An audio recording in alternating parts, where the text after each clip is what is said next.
going over some general tips for editing for mechanics. So it's a really useful skill because pretty much, even if you're not an English major, you have to write papers all the time.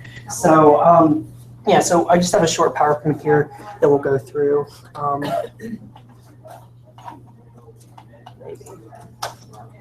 There we go. Yeah, so just a couple of terms to keep in mind. So we use the terms revision, editing, and proofreading.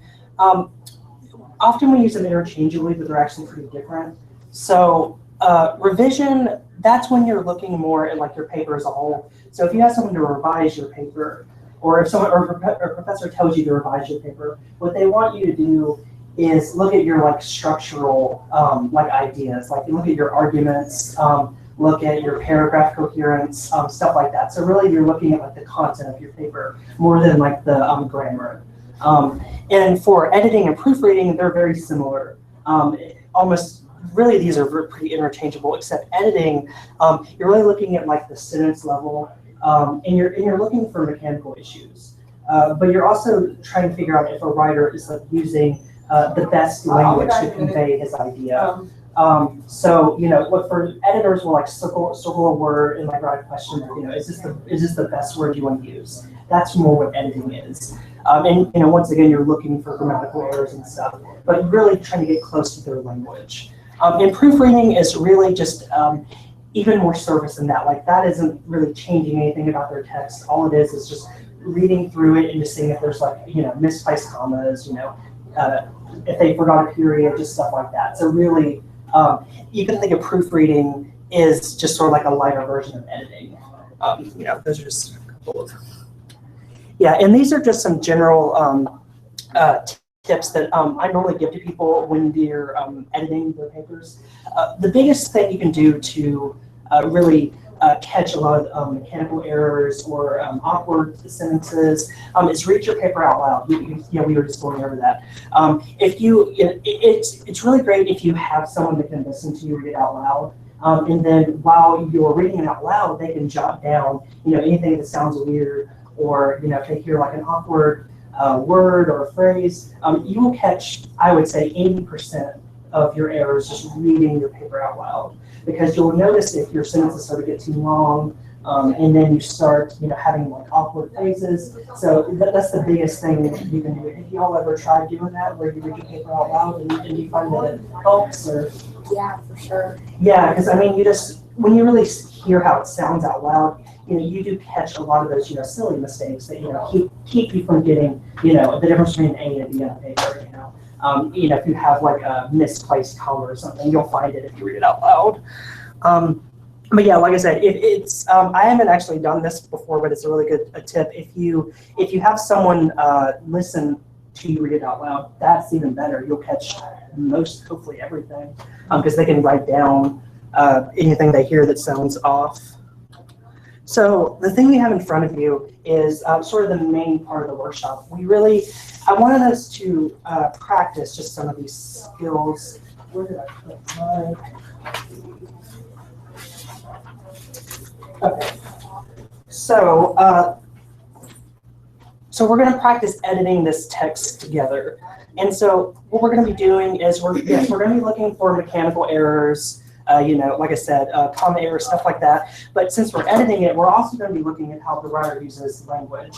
So, you know, if we hear anything that sounds off, if they're using a word that you think is weird, you know, editors will like circle a word, like I said, and like, you know, put a question mark next to it. So, do y'all want to go just sentence by sentence together, or do y'all want to take a few minutes to look at it yourself? What we're doing here. Sentence by sentence? Yeah. Okay, yeah. All right, so I'll just read the first sentence out loud, and then we'll just stop, and then we'll just see if anything just jumps out.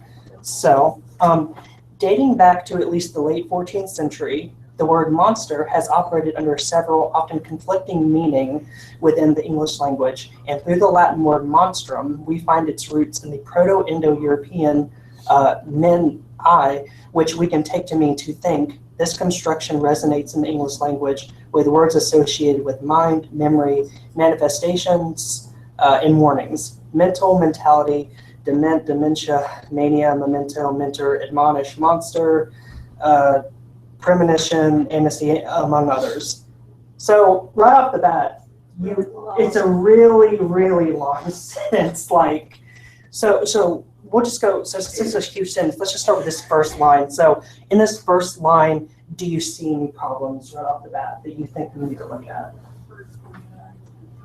I think the first part is like awkward sound, dating back to at least the like 14th century. Yeah. So Awkward. it does sound a bit awkward. So what you can do to maybe help that, because really right here you would need, since this phrase actually is modifying the word monster, you would actually need a comma there if you wanted to leave that sentence. So it would be like dating back to at least late 14th century, the word comma, the word monster has operated. So right off the bat, if you want, but it is awkward. So, you know, an editor might underline that phrase and like, if you want to reword this, but just at the mechanical level, you would want to have a comma there though. Or, you know, you could rearrange it to where you had, you know, the word monster, comma, dating back to at least the 14th century. That could be a way to maybe make it sound less awkward as rearrange that. But yeah, that definitely that first part. Do you see anything else in that first line? Yeah, meaning, wouldn't it have to be meanings? Yeah. Matching several. Yeah. So, you know, you're looking for, you know, subject-verb agreement. Yeah, and so yeah, that's another one. Yeah, so it'd have to be meanings. And then I think there's one more for that. And this actually might dip more into like a style issue, but when I edited it myself, I put a comma after right here, several, comma, often conflicting, comma, because it seems like often conflicting seems like an interrupter. Yeah. Yeah, so, and once again, I mean, that could dip more into style, but I think, you know, if you want to emphasize this element, often conflicting, putting another comma right there would do that. So, yeah, and then this next line, I think, yeah, so what do you, well, the next line, what do you notice? Because the next one gets kind of rough. So where would you put a period? And that's the thing. What I suggested, and there's lots of different answers, is I thought maybe it would be best to maybe put a period right here after English language, where they have that comma right there. And then, you know, how you start the sentence after that, there's so many different, there's no one right answer. You know, for me, like I put a period there and took out the comma, and then I just started it with, you know, through the Latin word monstrum. But yeah, you know, there's multiple ways to do it, but I think you need something to end it right there. Don't you agree? Because that's where it does start to get long. Yeah, and so that first, I think the next that line was fine. And okay, so this third line, there's another similar thing. Did you guys notice that? Once again, this is where the sentence is still getting pretty long. What do you think we should do right here? Because this is the part where it says we can take to mean to think, and then it's got a comma, and then it keeps going. What would you guys do there? Another comma. We can take to mean. Where? Right. How about we can take to mean to think? Yeah, this right here. How it goes right here. Doesn't make sense. Huh? Doesn't make sense. Yeah. So this phrase right here, an editor they would probably slash that through and be like, you know, we can take to mean. You don't want to. Really, when you're editing, you want to strike out stuff that sounds, you know, too wordy, and that really gets on that point. So, you know, like what I did is I just slashed it out, and you could just say, and just leave to mean.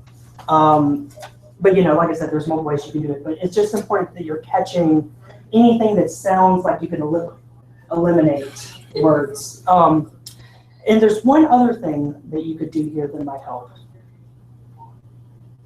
It's with the comma. Yeah, that's what I thought too. I think adding a period there and splitting up this whole sentence, and now we split it up into two sentences. Where would you put the period? Right here, after to think, you just put a period, and then you can start the next sentence. This construction resonates. So, I mean, like I said, any terminal punctuation mark. So, I mean, a period would probably be the first choice, but I mean, if you wanted to rearrange other elements, you could maybe use a colon or something, but really in this case, a period would probably be the best. So yeah, that's good that you caught that. And then, you know, if you did a period, then you would, you know, do the next thing right here with this construction, you capitalize that. And And then this part right here, now where they're starting to list all these words, so you see how they've got this italicized up here, where they were italicized monster.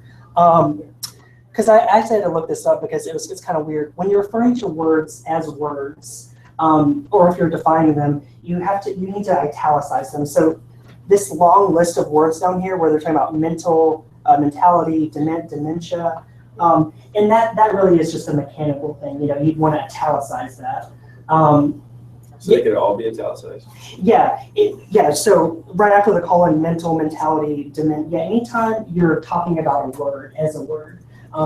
I think I've seen it where some people will put it in quotes, but for this, I mean, that would just be really weird having like every single word in quotes. So there, that's just a little mechanical thing. And then, let's see, so after that, the next line, I'll read okay, so we're finally done with that sentence. So I'll read the next one. The Oxford English Dictionary, OED, explains that the PIE-derived Latin monstrum, signifying a portent, prodigy, monstrous creature, wicked person, monstrous act, atrocity, and a definition that is noticeably a mixed collection of good, bad, and neutral connotations, none of which refers to any concrete entity, then monster. And all right, so with this sentence, what do you notice, just mechanically or stylistically, anything that just jumps out at you? It kind of just lists and it go on and on, like just listing words. And that's exactly what's wrong with it. So there's actually not a clear like subject here. It's actually a sentence fragment because you don't really, like you said, it's just listing stuff. And so there's no clear subject or verb that's doing anything. And I mean, not every sentence has to have, like a subject verb. But for this, I mean, you don't really know what they're talking about. So what would you suggest to someone to revise this?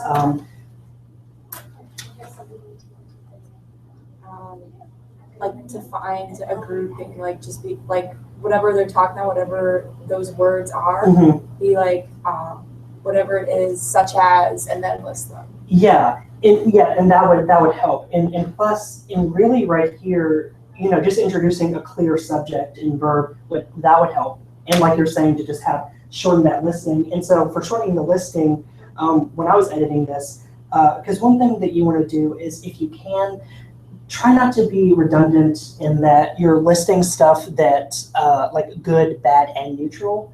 Like you probably don't need to list all those things. You could probably just say something like, collection of various connotations. So sometimes I notice that writers, they think they're just trying to be clear, and so they'll actually use a word and then use its like antonym or opposite to just sort of like try to emphasize it. But you really don't need to do that in most cases, because then you don't really need to say good and bad, because you're saying good, and so the reader can understand that could also mean the opposite is bad. So that's just a redundancy issue that editors look out for, repeating yourself unnecessarily. And so with this, the rest of this sentence, I think you all caught it. It's it's a fragment. It's the listing is an issue. So yeah, I think. So yeah, then we go on to the next sentence, because the next sentence is probably the one where an editor would mostly be circling a lot of different phrases. So I'll just read this one. In its word root associations, then, monster is a term that simultaneously evokes the subject of mental ability or inability and denote an ability to show or indicate something. I think it keeps on something in regards to all things mental. The word monster may function to make real something that is otherwise intangible or inaccessible for another. So once again, I'm sure you noticed that it's like a super long sentence. So the first thing you might say is, okay, can we break this up? Can we split it into two sentences? Can we add, any commas for clarity? But there's a couple of actual some stylistic things you can do. What would you change about this sentence? Just like relating to like the wording or how it's arranged. What would you suggest to someone? Or put the word monster first. Yeah, that would be, and that actually would be really smart, because often, that way your reader doesn't have to wait till you get to the subject. So that's a good point. Introducing the subject of your sentence as early as you can, because readers will get lost in just like all this detail. So that's a really good point. It says word root associations. Root word. Yeah. Either one. Yeah. I also so and really when you're editing, you don't have to necessarily give the author an answer. Like what you could do is you could just circle that and just say this sounds kind of off. Maybe rearrange it or switch it. But yeah, word root associations. It does sound a bit awkward. Anything else? Maybe put a period after something. Yeah. Put a period after something.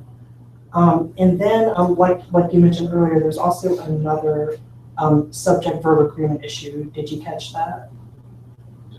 Denotes.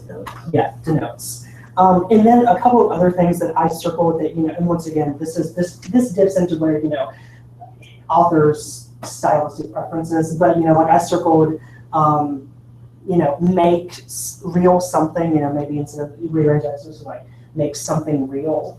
Or actually I've circled it, because when you can, and we were actually talking about this in our meeting we just had, when you can, if you can replace like an entire cluster of words with one word, that helps a lot. That helps with your concision, and it makes your sentences not sound so long and wordy. So, like for me, I circle make real something, and I mean, I know that this is a really like pretentious word, but reify, but you wouldn't have to use like words like that. But the point is that you can, replace whole clusters of words with a single word instead of, drawing it out.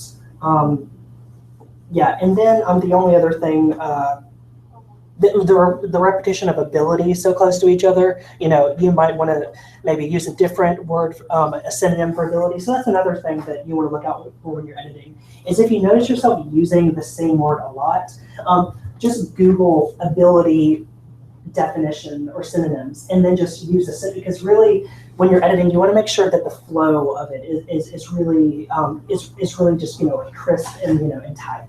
And so when you're using, just words over and over again like that, it really impairs the readability of your paper. And then I think we can move on to the next sentence, because I think those were the main things. So I'll read this last sentence. Well, sentence. Where I see I can't even find where it ends. Here we go. Okay, and in its ability to demonstrate or show something, the term may function as a mediator between the sign and what the sign signified. I was going to read this last sentence since that was a short one.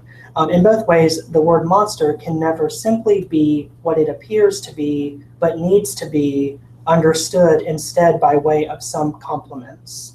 So this last section of it, then, what do you notice? Repetition. Repetition, right. That be, to be, like I underlined that whole thing, so, like I suggested maybe saying like the word monster can never be understood on just the surface level or something, like, because really when you're editing, you want to try to maintain your idea. But you just don't want to, because really it sounds like what this author is doing, they're trying to grasp this really abstract idea of, like what a word, the relationship between what a word is, and then like, its physical existence and stuff like that. And so they're trying to, emphasize that with the word be. But you can just say something like, the word monster can never simply be understood on the surface level. And then that sort of encapsulates your idea about this relationship in language and signifiers and all that sort of thing. Yeah, and so right here, did you notice just any mechanical issues, like just common issues or anything like that? Yeah, I think you could just get rid of the word and. That's hard to say. Yeah. So here, you would get rid of the and. Yeah, and then you would and then once you get rid of that, you capitalize. And another thing, I think I might have been lost on this one. Oh, I think this might have been in the previous sentence, but I wanted to just to refer to it. This phrase right here, in regards to all things mental, be careful about phrases like in regards to, because often it's one of those things like you mentioned earlier, trying to get to your point as fast as possible. And really these phrases like in regards to all things mental, they're just really placeholders in the sentence that serve a syntactic function, but not really anything else. So you could just strike that out and just say, just maybe start your sentence right here, the word monster. And then maybe you could add that mental element later. But really, it's trying to get rid of just as many unnecessary words and phrases as you can. I just wanted to make sure that but anyway, back to this other sentence. I just saw that one, and that was an important point. Did you notice other than that, did you notice anything that we could eliminate in these last two sentences? Any phrases or anything that's repeating other than the to be? To demonstrate or show something. Yeah. That's kind of vague. Like I don't even know what he's talking about. Exactly. That's an example like they did early, like this author did earlier, where they had where they're saying something and then they're giving like a synonym of the same word, and it's like really impairing like your readability because you just pick one. It's either demonstrate or show. So like I struck out show something. And then here, like this part right here, what would you do with this part? And what the sign signified? Yeah. I mean, you want to keep your tenses consistent. So if you're using present tense throughout this or past tense, you would want to change that. Yeah, and it sounds weird too. So, I mean, I underlined it. I was like, you could say between the sign, actually, I think that this actually, I think they're trying to use a technical term here. So I think it should read between signifier and signified. But that's technical language for what they're doing. But the point is that you can catch that this sounds wonky. And that's the whole point here, is that so you would circle this and be like, are you trying to use like a term here, or what idea are you trying to convey here? Or these are questions that you would ask yourself. Or if you're reading this out loud to someone, your friend would be like, what do you mean there? And really forcing yourself to clarify your own arguments really helps. And then for this last one, there's one more just little small error. I wonder if you can catch it.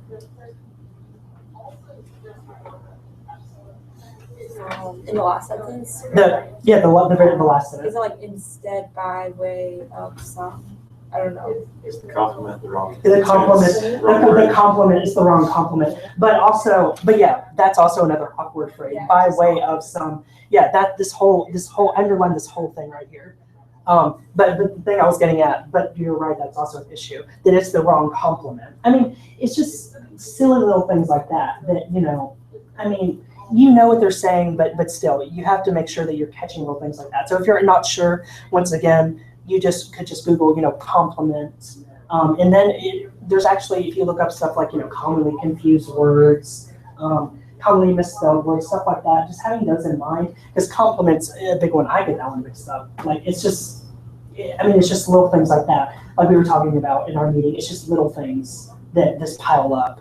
Other than that, one more thing, we didn't talk about this. This was another, back up in the middle section right here, I just noticed that we didn't talk about this. A mixed collection. That was another thing that we missed that.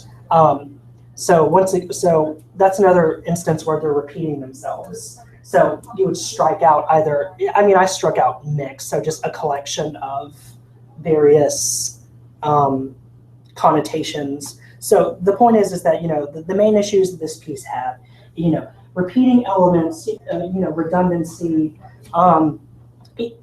really long sentences that can be broken up, just little mechanical issues like, the wrong complement, needing a comma here, a comma there. So, but you see how reading it out loud, you catch most of that because you caught how by way of some sounds weird. You caught how, that it might be a tense issue. You caught that by reading it out loud. So yeah, do you have any questions about any of this text or any other revisions that you would suggest? No? Okay.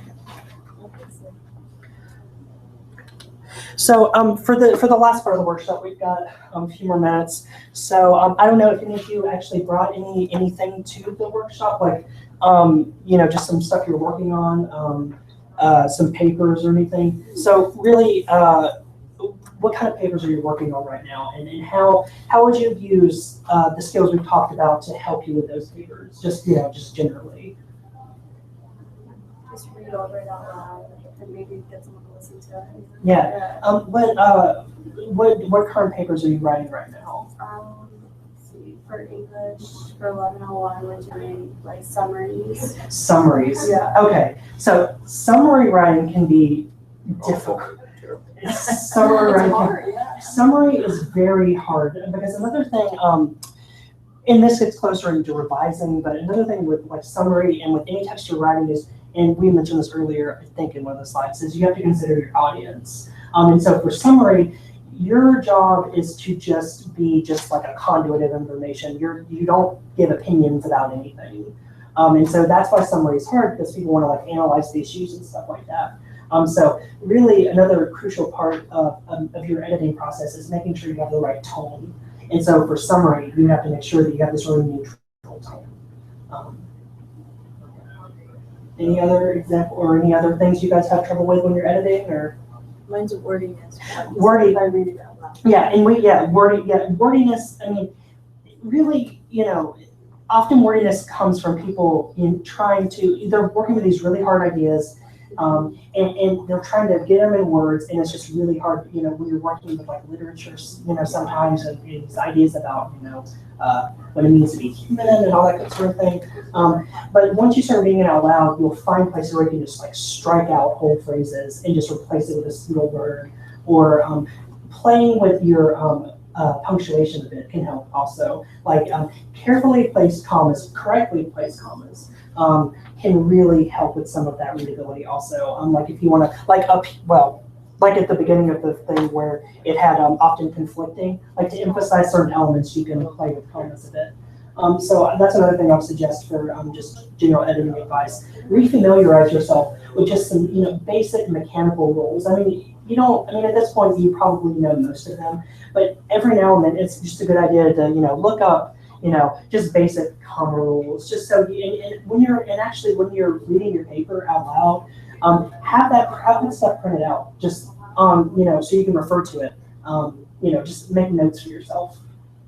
So, do you have any other questions or anything? What was your name? Kel. Kel. Yeah, it's short for Kelly. Cool. Yeah.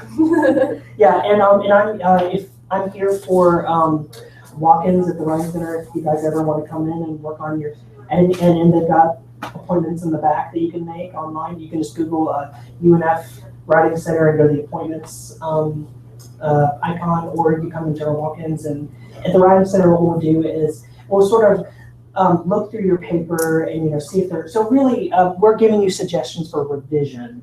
And so with revision, we're looking at the content of the piece.